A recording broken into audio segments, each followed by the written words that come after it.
Well, guys, I guess it's time for me to start a saga that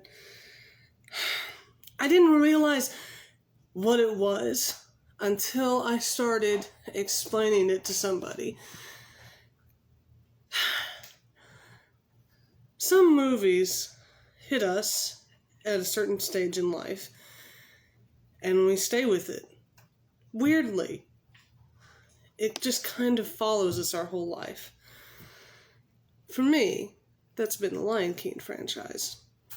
So, buckle up because we're going to be dealing with murder, we're going to be dealing with child endangerment, let's say. We're going to be dealing with crime against children. We're going to be dealing with trauma, religious trauma. We're going to be dealing with a lot of abuse and how it stuck with me and how this franchise has stayed with me in the meantime. So, for those of you who don't know, I'm the Indigo Mentat. And crazy shit tends to happen to me. For one, I didn't know all the crazy things that happened before I arrived on this planet. Sorry, my shoes are giving me hell. So, firstly, I came into a family where I was number 8. It was very clear to me that my biological mother was not going to be my mother. We all lived in the same house for a little while until we left Arkansas. But I didn't know all the things that encapsulated my arriving on this planet. So I'm going to tell it in that light of me figuring shit out. So we left Harrison, Arkansas. Don't ever visit. I don't care what they say. I don't care that nice young black man went down there to prove they're not bigots. If you drive into a city and the first thing you see is a sign that says diversity equals white genocide, you don't plant roots. But my family liked it. I didn't know that we left, not just because my grandfather who raised me and my grandmother, but I didn't know that my grandfather had gotten a transfer, but it was also because of the immense crime and the immense scandal that they were trying to hide and move with them. So when I was 3, we picked up roots from Harrison, Arkansas, tiny town at the time. I mean, it was 91, and we went into a little town called Tyler, Texas. I don't care if any of my siblings find me and want to fight me or want to sue me, because I've already met a lot of them on here and they ain't nice, and I'm kind of past that point of giving a damn anymore. So, Tyler, Texas, they're all still there. Except my one sister who believes Harrison is just her calling. Dear woman, but Jesus Christ, that's not where you want to raise children. So when we moved from Harrison to Tyler, Texas, it was the first time I was in a home where I didn't have my 2 older brothers and I didn't have my mother. And my mother had just gotten pregnant again. And she wanted this baby. She made it very clear she did not want me. She was way too young. They lied and told me she was much older than she actually was when she had me. So by this time, I was very insecure. I went from being one of a pack of kids to being the only child in the house. Huge,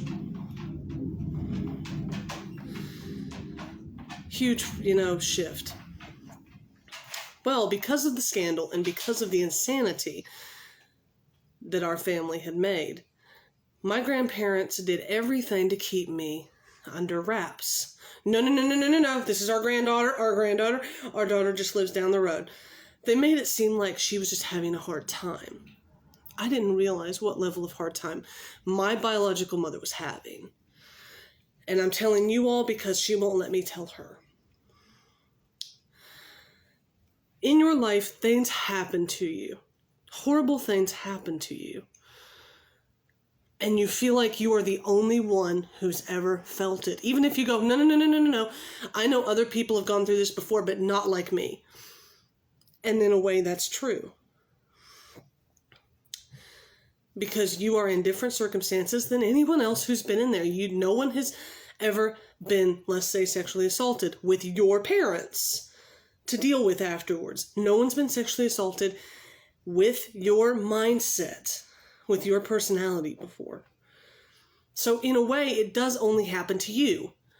But again, it's a collective. It happens to everybody, but it happens to everybody differently. And I'm saying this to all the women and men who have been victims of sexual assault. It wasn't your fault. And I hate that my mother won't let me tell her that. I hate that my mother won't let me tell her, I know now, and it wasn't your fault.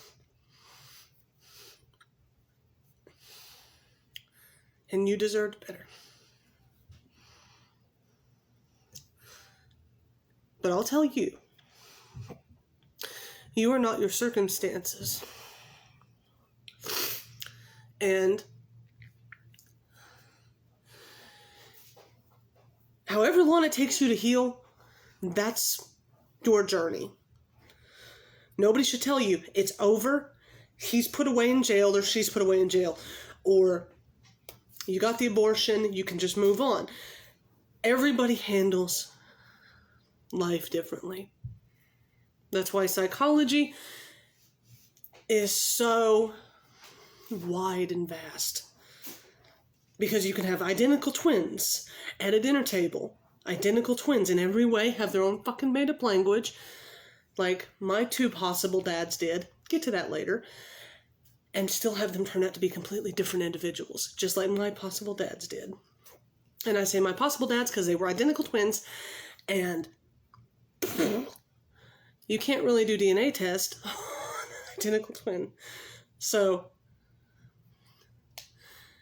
and one turned out very different than the other. And I'm telling you, your healing journey is yours. If you're one of those people that has a fucking breakdown like I did and end up in a mental hospital, that's probably what's meant to happen. It's probably what you needed.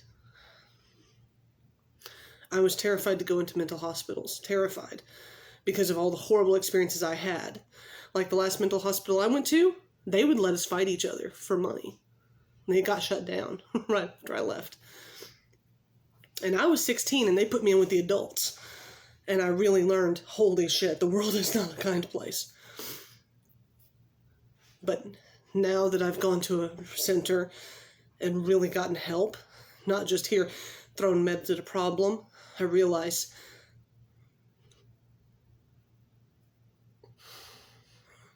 your healing journey is yours. And if you need to take a 12-gauge shotgun and blow up toilets until you feel better, go do it. If you paint it out, if you play a musical instrument, if you just need to scream that shit out, your healing journey is yours. And we're all different, and it's okay. So, my mother was pregnant with her son. I would be me. My brother was her son. I would be the grandchild. I would not be my grandparents' child. It's a very different dynamic than what I had in Harrison. So I was very young, and I see this massive shift. All of a sudden, everybody's gone. I'm not right down the street from my one sister. My one sister went into the Navy. My older brother went into the service. One went to jail. My mother was working her ass off to go through college with a job. And now I was at home with two very disturbed older people. Here we go.